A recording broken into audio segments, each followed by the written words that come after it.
ನಮಸ್ತೆ ಕರ್ನಾಟಕ. ನಮಸ್ತೆ ಗೆಳೆಯರೇ, ನಾನು ನಿಮ್ಮ ರವಿಕಿಶೋರ್ ಮಾತಾಡ್ತಾ ಇದ್ದೀನಿ. ಸೊ ಇವತ್ತು IndusInd Bank almost more than 25% stock ಬಿದ್ದಿದೆ. ಸೊ ಏನಕ್ಕೆ ಇಷ್ಟೊಂದು ಇಂಪ್ಯಾಕ್ಟ್ ಆಗಿದೆ? So why Indus end Bank crash ಆಗಿದೆ, ಸ್ಟಾಕ್ಸ್ ಅಷ್ಟೊಂದು ಏನಕ್ಕೆ ರೆಡ್ಯೂಸ್ ಆಗಿದೆ ಅಂದ್ಬಿಟ್ಟು ಡೀಪ್ ಆಗಿ ಒಂದು ಸ್ವಲ್ಪ ಅನಾಲಿಸಿಸ್ ಮಾಡೋಣ. So coming to this analysis, ಏನಕ್ಕೆ ಇಷ್ಟೊಂದು ಕರೆಕ್ಷನ್ ಆಗಿದೆ ಇಂಡಸ್ ಇಂಡ್ ಬ್ಯಾಂಕ್, ಯಾಕೆ ಇಷ್ಟೊಂದು 27% ಡ್ರಾಪ್ ಆಗಿದೆ ಅನ್ನೋದನ್ನ ಸೊ ಇವತ್ತು ನಾವು ಇದ್ರ ಬಗ್ಗೆ ಡಿಸ್ಕಸ್ ಮಾಡೋಣ, ತಿಳ್ಕೊಳ್ಳೋಣ. ಸೊ ಕಮಿಂಗ್ ಟು ದಿಸ್, ಇವತ್ತು 11ನೇ ತಾರೀಕು March. So Indus end Bank ಬಂದು almost more than 25% of its value ಏನಾಗಿದೆ, ಸಿಗ್ನಿಫಿಕೆಂಟ್ ಆಗಿ ಡ್ರಾಪ್ ಆಗಿದೆ. ಸೊ ತುಂಬಾ ಡ್ರಮ್ಯಾಸ್ಟಿಕ್ ಡ್ರಾಪ್ ಆಗಿದೆ. ಸೊ ಅದರಲ್ಲಿ ಬಹಳಷ್ಟು ಫ್ಯಾಕ್ಟರ್ಸ್ ಕಾಂಬಿನೇಷನ್ಸ್ ಅಲ್ಲಿ ಏನಕ್ಕೆ ಅಂತಂದ್ರೆ, ಸೊ ಅವರೇ ಹೇಳ್ಕೊಂಡಿರೋದ್ ಪ್ರಕಾರ ಅಕೌಂಟಿಂಗ್ ಅಲ್ಲಿ ಏನೋ ಮಿಸ್ ಮ್ಯಾಚ್ ಇದೆ. ಸೊ ಅದಾದ್ಮೇಲೆ ಅವರೇ ಅನೌನ್ಸ್ ಮಾಡ್ಕೊಂಡ್ರು. ಅದಾದ್ಮೇಲೆ ಲೀಡರ್ಶಿಪ್ ಇನ್ಸ್ಟೆಬಿಲಿಟಿ. ಸೊ ಇದೊಂದು ಬಹಳಷ್ಟು ಫ್ಯಾಕ್ಟರ್ಸ್ ಇಂದ ಸೊ ಇವತ್ತು Indus end bank stock crash ಆಗಿರೋದು. ಸೊ ನಾನು ಈ ಒಂದು ಏನ್ ಪ್ರೆಸೆಂಟೇಷನ್ ಅಲ್ಲಿ ನಾನು ಬಹಳಷ್ಟು ಬೇರೆ ಬೇರೆ ಇದರಲ್ಲಿ ಅನಾಲಿಸಿಸ್ ಮಾಡಿ ನಾನು ತಗೊಂಡಾಗ ಸೊ ಬಹಳಷ್ಟು ಒಂದು ಇನ್ಫಾರ್ಮೇಶನ್ಸ್ ಅನ್ನ ಗ್ಯಾದರ್ ಮಾಡಿದ್ದೀನಿ. ಅದನ್ನ ನಿಮ್ ಎಲ್ಲರಿಗೂ ನಾನು ತಿಳಿಸ್ಕೊಡ್ತೀನಿ ಇವತ್ತು, ಯಾವ್ಯಾವ ಕೀ ಫ್ಯಾಕ್ಟರ್ಸ್ ಇಂಪ್ಯಾಕ್ಟ್ ಆಗಿದೆ ಇವತ್ತು ಅನ್ನೋದಕ್ಕೆ. ಸೊ ಕಮಿಂಗ್ ಟು ದಿಸ್, ಏನಂತಂದ್ರೆ ಮೈನ್ಲಿ 3 ಇಂಪಾರ್ಟೆಂಟ್ ಫ್ಯಾಕ್ಟರ್ಸ್ ನಾನು ನಿಮ್ ಮುಂದೆ ತೋರಿಸ್ಬೇಕಾದ್ರೆ, ಇದು forex losses, leadership instability ಮತ್ತೆ ಮಾರ್ಕೆಟ್ ಸೆಂಟಿಮೆಂಟ್.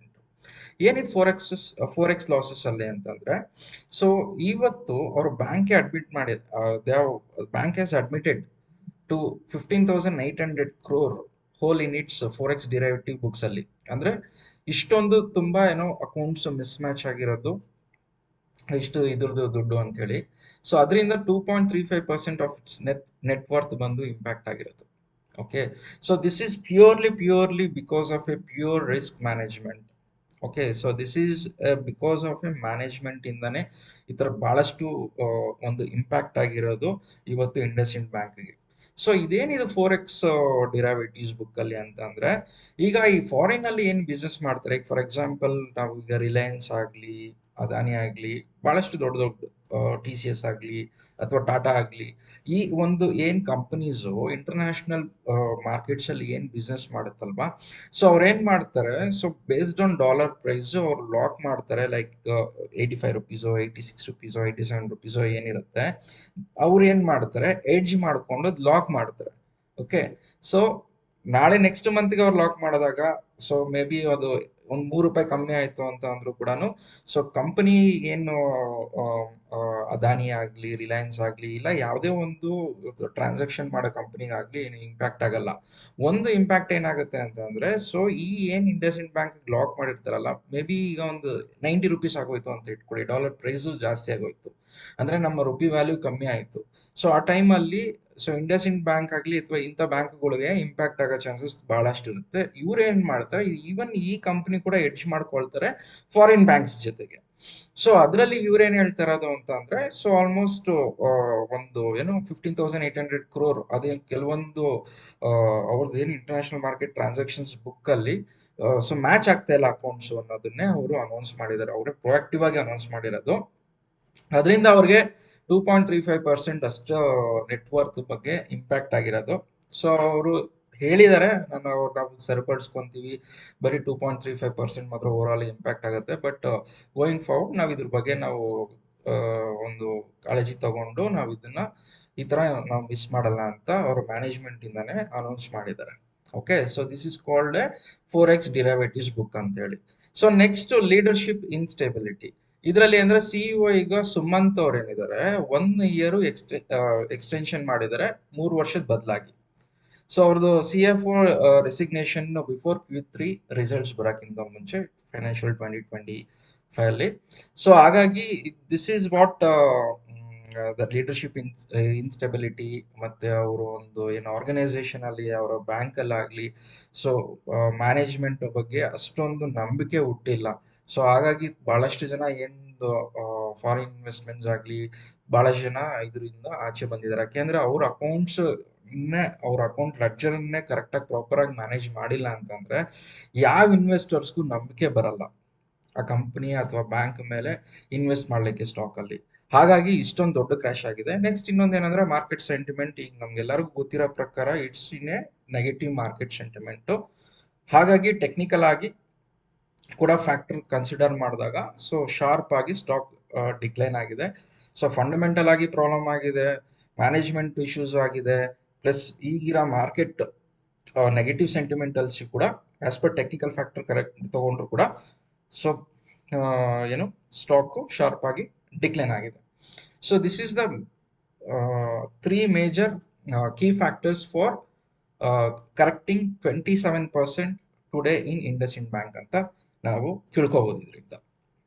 ಸೊ ನೆಕ್ಸ್ಟ್ ಬಂದಾಗ ಇದರಲ್ಲಿ ಇನ್ನ ಡೀಪ್ ಆಗಿ ಕೀ ಫೈಂಡಿಂಗ್ಸ್ ನಾವು ನೋಡಿದಾಗ profitability, asset quality, capital and valuations.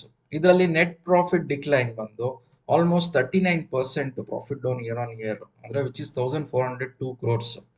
ಅದಾದ್ಮೇಲೆ ಎನ್ ಐ ಎಂ ಅಂದ್ರೆ net interest margin decline to 3.93% in Q3 financial year from 4.29% year on year.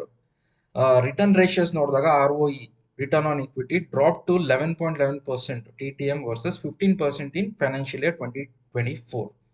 So ಇದ್ರ ಮುಖಾಂತರ ನಮ್ಗೆ ಗೊತ್ತಾಗುತ್ತೆ ಸೊ ಫಂಡಮೆಂಟಲ್ ಆಗಿ ಕೂಡ ನಮಗೆ ಈ ಇಂಡಸ್ಇಂಡ್ ಬ್ಯಾಂಕು ಅಷ್ಟೊಂದು ಗ್ರೋತ್ ಸಿಗ್ತಾ ಇಲ್ಲ ಅಂತೇಳಿ.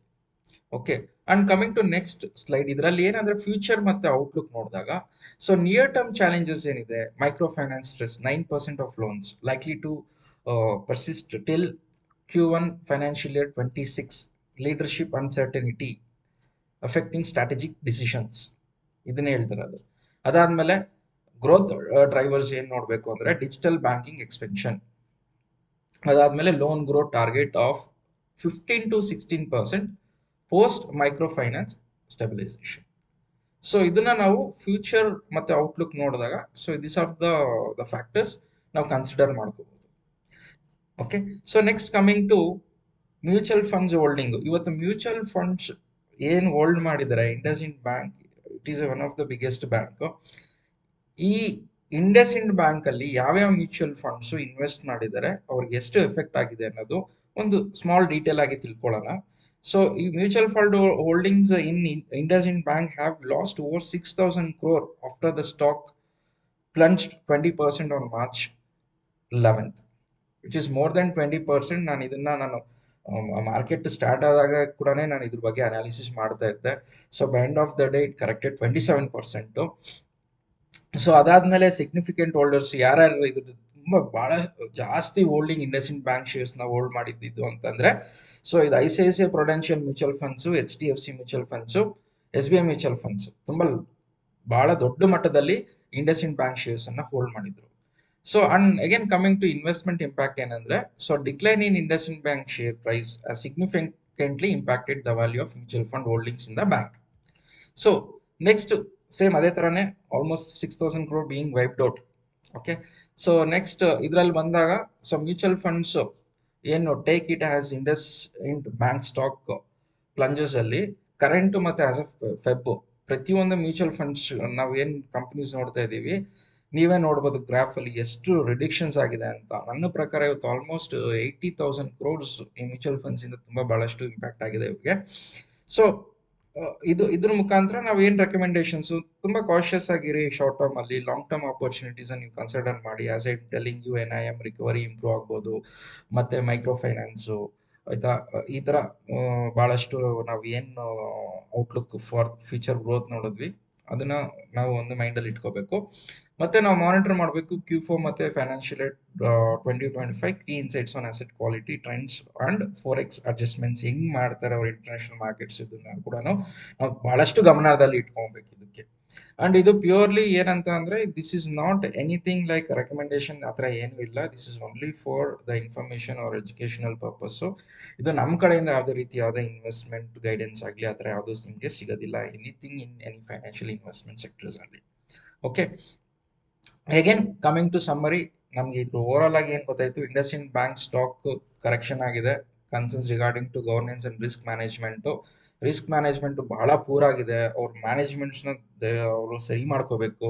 ಮತ್ತೆ ಅವ್ರ ಲೆಡ್ಜರ್ಸ್, ಅವ್ರ ಅಕೌಂಟಿಂಗ್, ಬ್ಯಾಂಕ್ ಆಗಿ ಅವ್ರ ಅಕೌಂಟಿಂಗ್ ಸರಿಯಾಗಿ ಇಟ್ಕೊಂಡಿಲ್ಲ ಅಂತಂದ್ರೆ ಇದು ತುಂಬಾ ಒಂದು ದುರಂತವಾದ ಒಂದು ವಿಷಯ ಆಗುತ್ತೆ. ಸೊ ಇದ್ರ ಮುಖಾಂತರ ಬಹಳಷ್ಟು ಇನ್ವೆಸ್ಟರ್ಸ್ಗೆ ಅವ್ರಿಗೆ ಕಾನ್ಫಿಡೆನ್ಸೇ ಇಲ್ಲ ಇನ್ವೆಸ್ಟ್ ಮಾಡಲಿಕ್ಕೆ.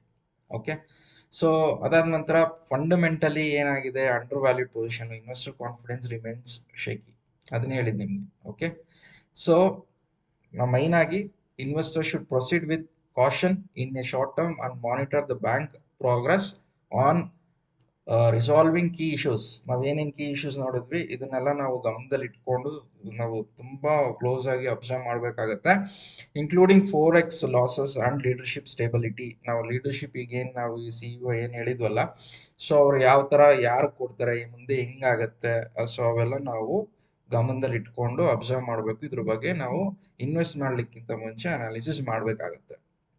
So a long term approach may be warranted if the bank improves. Okay, so ಇದನ್ನೆಲ್ಲ ಗಮನದಲ್ಲಿ ಇಟ್ಕೊಳ್ಳಿ. ಓಕೆ, ಸೊ ಈ ಒಂದು ಮುಖಾಂತರ ನಿಮ್ಮೆಲ್ಲರಿಗೂ ಒಂದು ಮಾಹಿತಿ ಕೊಟ್ಟಿದ್ದೀನಿ ಅಂತ ಅನ್ಕೊಂತೀನಿ. ಇವತ್ತು ಏನಕ್ಕೆ ಇಂಡಸ್ಇಂಡ್ ಬ್ಯಾಂಕ್ ಬಿದ್ದಿದೆ, ಮತ್ತೆ ನಾವು ಯಾವುದೇ ಆದ ಒಂದು ಕಂಪನಿ ಆಗಲಿ ಯಾವುದೇ ಒಂದು ಬ್ಯಾಂಕಲ್ಲಾಗಲಿ ನಾವು ಇನ್ವೆಸ್ಟ್ಮೆಂಟ್ ಮಾಡಬೇಕು, ನಾವು ಲಾಂಗ್ ಟರ್ಮ್ ಇನ್ವೆಸ್ಟ್ಮೆಂಟ್ ಮಾಡ್ತೀವಿ ಅಂತ ಅಂದ್ಕೊಂಡ್ರು ಕೂಡ ಇವೆಲ್ಲ ನಾವು ಬ್ಯಾಂಕಿಂಗ್ ಸೆಕ್ಟರ್ಸಲ್ಲಿ this is very one of the most important things. ನಾವು ಏನು ಅನ್ಕೊಂತೀವಿ, ಬ್ಯಾಂಕ್ ಬರೀ ನಮ್ಮ ಇಂಡಿಯಾದಲ್ಲಿ ಟ್ರಾನ್ಸಾಕ್ಷನ್ಸ್ ಇರುತ್ತೆ. ಇದು ಈ ಬ್ಯಾಂಕ್ಸ್ ಬಂದು ಈಗ ಮಲ್ಟಿ ನ್ಯಾಷನಲ್ ಬ್ಯಾಂಕ್ಸ್ ಆಗಿರೋದ್ರಿಂದ, ಸೊ ಅದರ್ ಕಂಟ್ರೀಸ್ ಅಲ್ಲಿ ಕೂಡ ಅವ್ರು ಯಾವ ರೀತಿ ಅಕೌಂಟ್ಸ್ ನ ಮ್ಯಾನೇಜ್ ಮಾಡ್ತಾರೆ ಅನ್ನೋದು ಕೂಡ ಇವತ್ತು ನಮಗೆ ಈ ಇಂಡಸ್ಇಂಡ್ ಬ್ಯಾಂಕ್ ಮುಖಾಂತರ ನಾವು ಸಾಕಷ್ಟು ಕಲ್ತ್ಕೊಂಡಿದ್ದೀವಿ. ಸೊ ಇವೆಲ್ಲ ನಾವೊಂದು ಅಬ್ಸರ್ವ್ ಮಾಡಬೇಕು. ಆಸ್ ಎ ಇನ್ವೆಸ್ಟರ್ ಸುಮ್ಮನೆ ಕಣ್ಣು ಮುಚ್ಕೊಂಡು ಯಾರೋ ಒಬ್ರು ಹೇಳಿದಾರೆ ಇನ್ವೆಸ್ಟ್ ಮಾಡಬೇಕು, ಇಲ್ಲ ಅದು ಯಾವುದೋ ಟೆಕ್ನಿಕಲ್ ಆಗಿ ಏನೋ ಒಂದು ಪ್ರೈಸ್ ಮೂವ್ ಆಗ್ತಾ ಇದೆ, ಏನಕ್ಕೆ ಮೂವ್ ಆಗ್ತಾ ಇದೆ ಪ್ರತಿಯೊಂದು ತಿಳ್ಕೊಬೇಕು. ನಾನು ಯಾವಾಗಲೂ ಪ್ರತಿ ಸತಿನೇ ಹೇಳೋದು ಇಷ್ಟೇ, ನೀವು ಯಾವುದೇ ಕಂಪ್ನಿಗೆ ಇನ್ವೆಸ್ಟ್ ಮಾಡೋಕ್ಕಿಂತ ಮುಂಚೆ ದಯವಿಟ್ಟು ಫಸ್ಟ್ ಆಫ್ ಆಲ್ ಫಂಡಮೆಂಟಲ್ ಆಗಿ ತಿಳ್ಕೊಳ್ಳಿ ಕಂಪ್ನಿ ಬಗ್ಗೆ, ಆ ಮ್ಯಾನೇಜ್ಮೆಂಟ್ ಬಗ್ಗೆ ಅರ್ಥ ಮಾಡ್ಕೊಳ್ಳಿ, ಪ್ರಾಡಕ್ಟ್ ಬಗ್ಗೆ ಅರ್ಥ ಮಾಡ್ಕೊಳ್ಳಿ. ಆ ನಂತರ ಟೆಕ್ನಿಕಲ್ ಆಗಿ ಇವಾಗ ಏನು ಬುಲ್ ಮಾರ್ಕೆಟ್ ಇದೆಯಾ, ಬೇರ್ ಮಾರ್ಕೆಟ್ ಇದೆಯಾ, ಟೆಕ್ನಿಕಲ್ ಆಗಿ ಎಂಟ್ರಿ ಪಾಯಿಂಟ್ಸ್ ಏನಕ್ಕಿದೆ, ಏನಕ್ಕೆ ಇಷ್ಟು ಕರೆಕ್ಷನ್ ಆಗಿದೆ, ಅದರ ಹಿಸ್ಟ್ರಿ ಏನು, ಈ ಪ್ರತಿಯೊಂದು ತಿಳ್ಕೊಳ್ಳೋದು ಬಹಳಷ್ಟು ಇಂಪಾರ್ಟೆಂಟ್. ಓಕೆ, ಸೊ ಇದನ್ನ ಹೇಳ್ತಾ ಈ ವಿಡಿಯೋನ ಮುಗಿಸ್ತಾ ಇದ್ದೀನಿ. ನಮಸ್ಕಾರ.